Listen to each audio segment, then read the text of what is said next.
มาเลย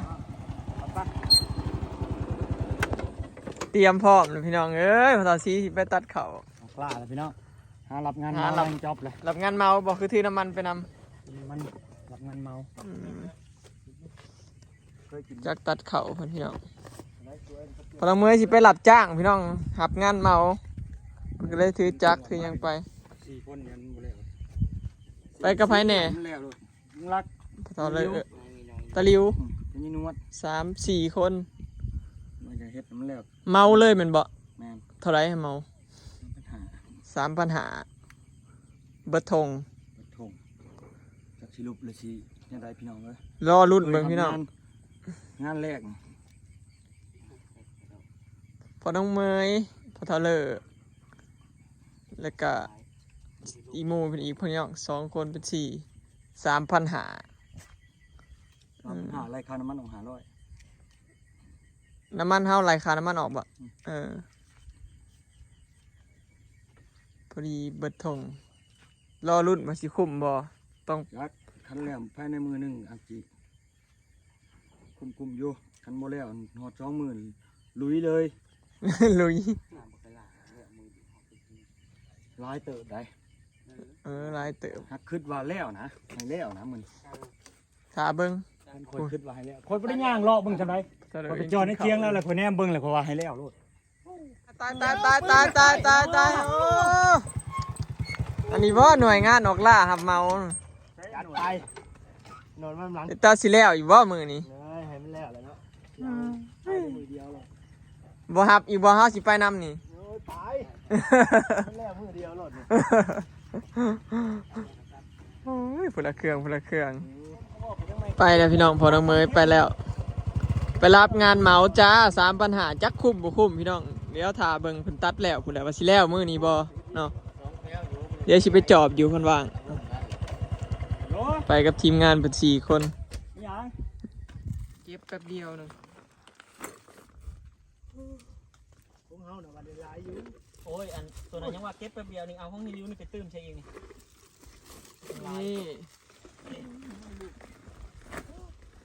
ลูกตัวใหญ่เก็บมันเก็บแป๊บเดียวได้ร้ายก็เอายืนเก็บเงาเนี่ยบ่เก็บน้ำออกน้ำเดี๋ยวถามมาเก็บอีกตอนแรงได้ลายเลยนี่ขนาดทักมาเนาะคือว่าได้ลายเลย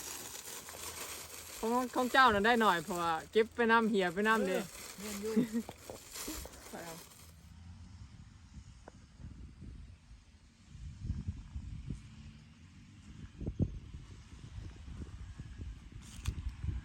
นี่คือผลงานของพ่อน้องเมยพี่น้องกับพ่อครูแฝดเนาะถ้ามาเบิ่งพ่อน้องเมยกับพ่อครูแฝดมาหับงานเมาพี่น้องตัดเขารับจ้างเนาะนี่เมาลงไปเบิดถงผูลงไปจนสุดผูบ่พรใจจนทอดปลาหอดใส่พี่น้องราคา 3,500 บาทพี่น้องหักขาน้ำมัน500สิเหลืออยู่ 3,000 นั่นล่ะมากัน4 คนเพิ่นพ่อครูแฝดพ่อน้องเมยแล้วก็หมู่เพิ่นอีก2 คน4 เครื่องจักรผลงานเราตัดเ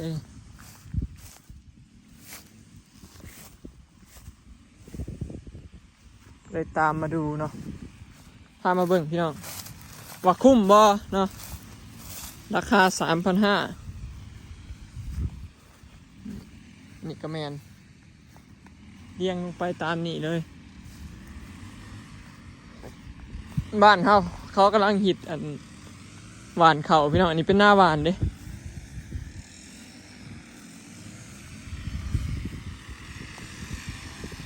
บ่แม่นหน้าดำพี่น้องก็เจ้าเลยใช้เครื่องตัดนะจ้างคนบ่คุ้ม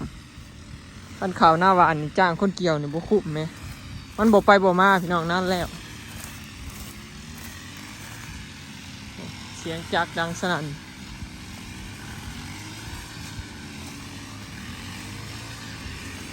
ตาสิแล้วอีบ่มือนี่เบิดมือ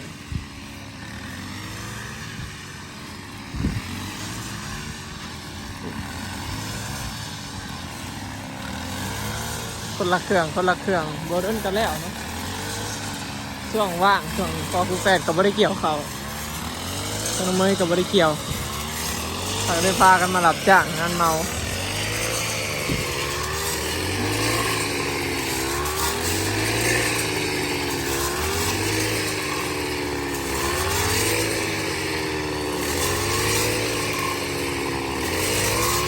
แล้วอยู่บ่มือนี่ จะแล้วอยู่บ่จะแล้วอยู่ ตอนเลยแกงหัว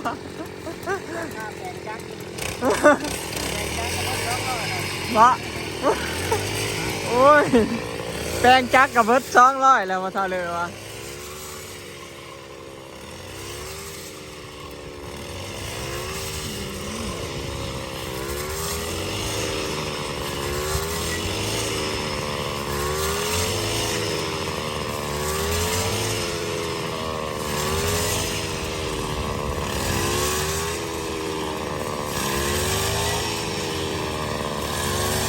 ทานหนากันไปเลยพี่น้องพอครูแฟนผมเป็นตะแล้วดอกมือเราอ่ะเต่าหน้าบ้านพี่น้องจักหญ้าจักเข่าตัดกระนำไปเลยโอ้แมงมัน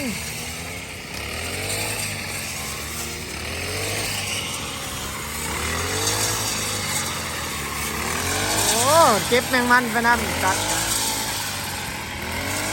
ทำอะไรคุณแมงมันเอาเบิ่งแมงมันพี่น้องเอาเบิ่งขอน้องเมย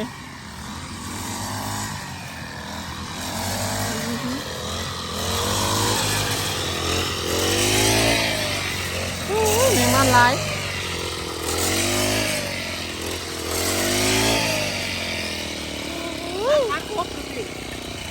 หากบวางกิน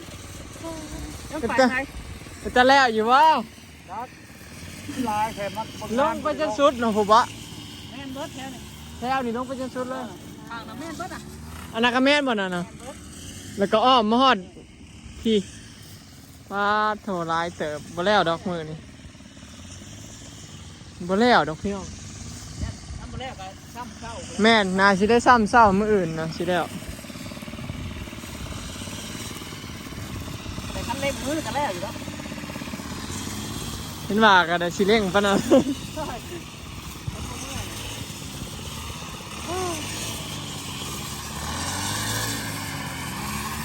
ได้แมงมัน2 ตัว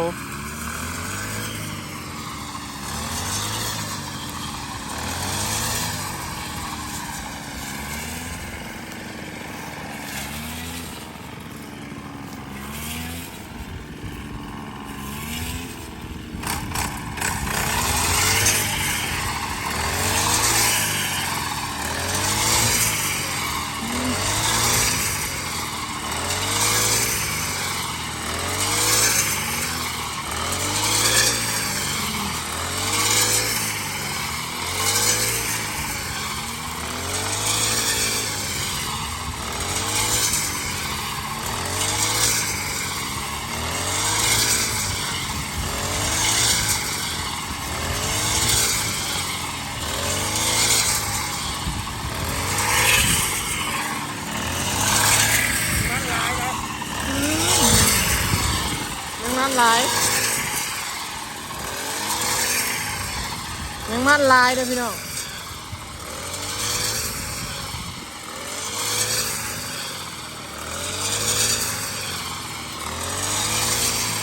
เขาต้องผ่าหลัดบอลสีแล้วเนาะอยู่หัวหน้า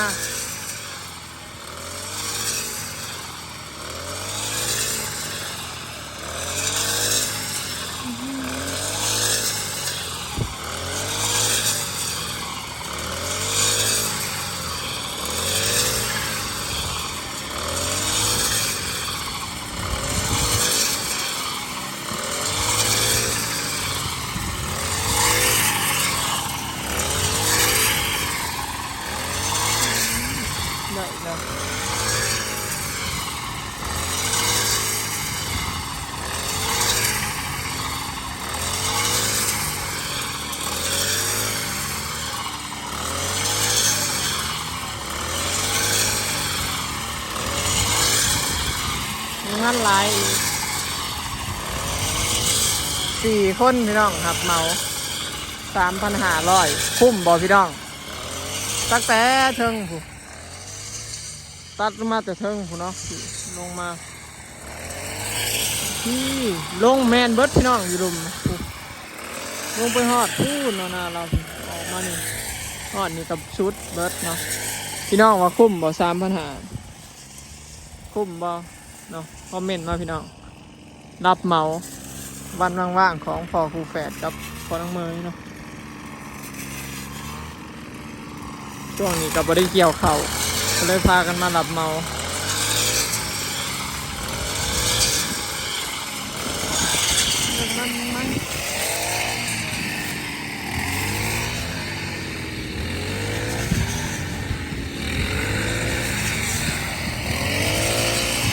บินออกมาเลย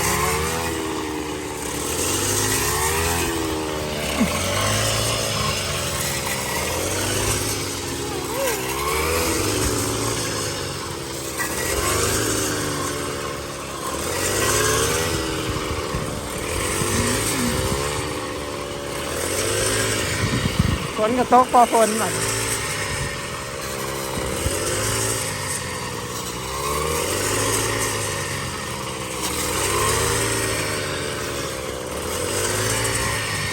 ฝนตกเด้อพี่น้องตอนนี้ฝุ่นดำคือเลยอยู่ตอนนี้ตกปล่อยๆอยู่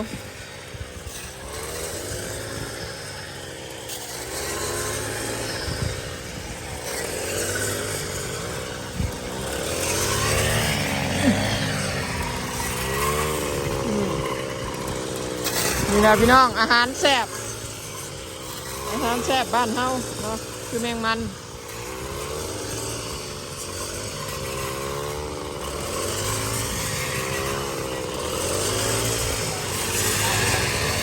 กบบ่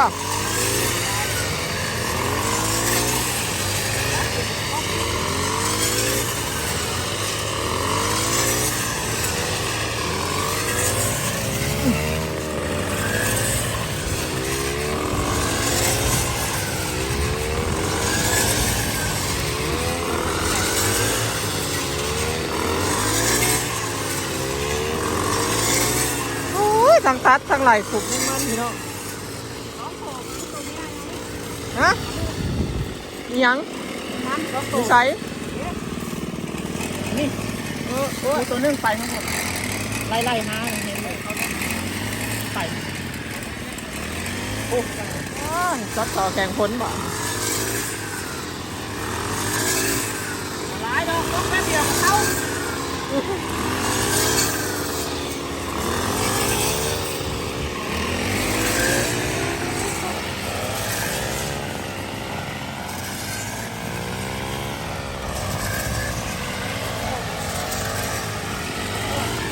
ฮะ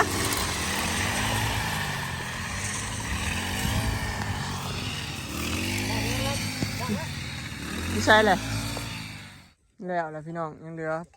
พูนยุดเบรกกินเข่าบ้านี่จนได้พ่นหน้าเมาบางคนจนก้มหน้าขึ้นแล้วทีมงานเมาไปกินเข่าตัดมือเศร้านี่ถือว่าได้ลายอยู่เด้อพี่น้องเนาะเครื่องมีปัญหาเศร้าหนึ่งช่างให้ได้ก็ดีเอาเครื่องไว้แป้งบ่โอ้ยเครื่องเพิ่นน่ะตอนเก็บเนี่ยว่าได้หลายกว่านี้ฮะแม่นแล้วเลี้ยวมันแต่ละเทื่อคือว่าบักลายนึงแมงมันเฮียโอ้ยมันออกน้ำนี่นะให้เป็นหูแหละเก็บได้บักลายพอเฮียเบิดเพราะเก็บแน่เหี่ยวน้ำคันนี้นี่บีบหัวไปน้ำหมดแล้วบอเจ้าอย่าไปจ้องป้องไหนจ้องป้องมันไปเลยไหนมันบริยุทธ์เก่ามันหย่นไปจ้องป้องมันบาดสีใส่บาดสีได้แก่ที่ต้องไปหาแนวใหม่มาใส่กระตุกหอยคอเจ้าต้องเก็บกระปากเก็บปากเอาไว้เก็บกระเป๋าเอาไว้เต็มปากเอาออกเก็บกระปากอมไว้เพราะมันกัดก็รีบมันกัดรีบจีบองใต้กะกะขวบอดเอาแล้วเฮ้ยอดเอาอ่ะชมซามันเต็มปากโอ้ยบัดเพื่อนบัดกบแต่คือบ่อมไว้เถอะ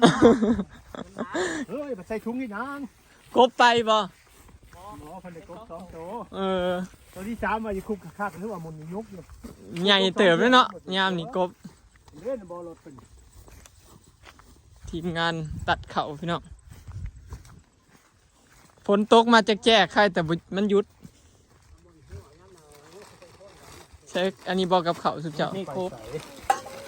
นี่กบปลาโคเท่าตัวหนึ่ง นี่จะชี้มือไปล้วนๆเลยนะขึ้นนี่น่ะเอ้ยรีดไว้แม่งมันสิออกนี่โอ้ย กบตัวบักใหญ่ ตัวงานใช่ป่ะ เอาเลยเจ้าความเจ้าได้ ปลาทะเลเป็นไง เจ้าได้เป็นผู้รับมา เมื่อยอยู่บ่ เจ้ายังชื่อเป็นโตน ลอย ลอย มาน้ำกันตัวงานใช่ป่ะเลี้ยวเบิ่งมันสิ จักเจ้าบ่ตายนะเสียเงินสอมอีก200เพิ่นว่า น้ำไม่ซอ อันนี้ก็ปั๊บอยู่นะ นักเท่านี้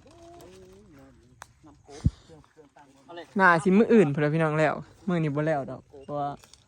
มื้อเช้านี่ก็จักเจ้าตายน่าสิเป็นมื้ออื่นช่วงเช้า โอ้ยกระสีกระเปลี่ยนออกเปลี่ยนเข่าด้วยใบเพิ่นน่ะนั่นแหละจังหวะมันเครื่องมาลงโตเท่า นี่แหละพี่น้องพามาเบิ่งพอน้องเมยกับพอครูแฝดมาหับเมาเนาะคุบบ่พี่น้อง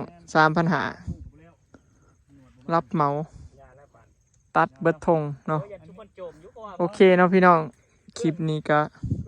สิจบไว้สำนี้เด้อเนาะไปแล้วสบายดีอยู่กับทีมงานตัดข้าว เลี้ยวบริลงมาตะเคียงได้แนมลงมาอันนี้ก็เกี้ยวคือว่าบ่มี